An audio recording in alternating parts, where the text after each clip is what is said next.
Dobar dan, ja sam Ksenija Banović iz građanske inicijative Dugave koju sam pokrenula sa prijateljicom Majom Marčinko prije nekoliko godina kako bismo jednostavno stanovnike Dugava aktivirali malo na kreativnije promišljanje života u kvartu.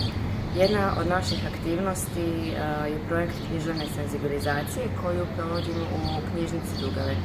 Naša knjižnica naime jedina je kulturna ustanova u kvartu i bila nam je odličan medij, odlična platforma za početak izgradnje recimo interkulturnog dijaloga sa novopridošlim susjedima, sa tražiteljima azila koji su smješteni u prihvatilištu Porin u Dugavama.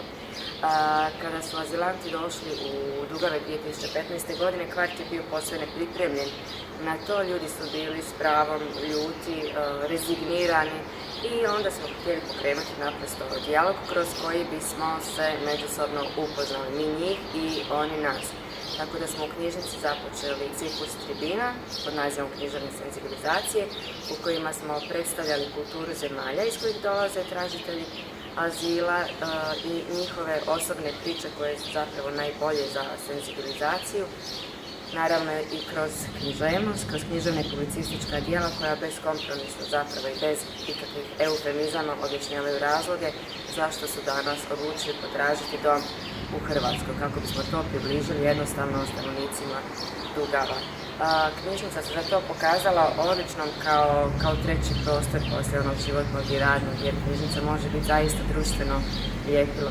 Međutim, u knjižnicu dolaze već senzibilizirani ljudi, zato smo odlučili izaći i izvan knjižnice i uz pomoć platforme Upgrade i projekta Korak prema uključivoj kulturi napravili smo niz aktivnosti u kojima smo opet pokušali spojiti te dvije društvene skupine, tražitelja azila i osobe pod supsidijarnom zaštitom i lokalnu zajednicu, pa smo recimo imali u okviru Dana Dugava i živu knjižnicu u kojemu su se predstavljali tražitelji azila, u kojima su predstavili svoje životne priče, ne u vidu knjige i književnosti, nego kroz razgovor s ljudima, što se pokazalo jako dobro.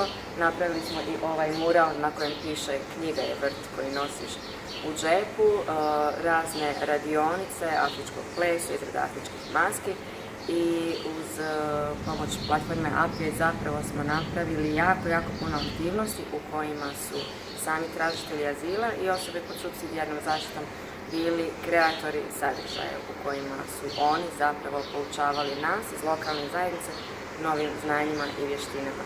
I zapravo integracija je dvosmjeran proces i trebamo i mi napraviti iskorak i tek upoznajući drugoga možemo upoznati sebe, jer bez te spoznaje o drugima, o kulturi drugih, ne znamo ni ništa osnovno. I ja mislim da zapravo niti ne postoji svijet mimo izbjeglica, svi smo mi bili izbjeglice u nekom drugom, trećem ili sedmom koljenu, svi smo u jednom trenutku došli od nekud i zato trebamo biti dom jedni drugima. Pa evo još jednom zahvaljujem platformi Upgrade na svoj pomoć koju su nam pružili. Hvala.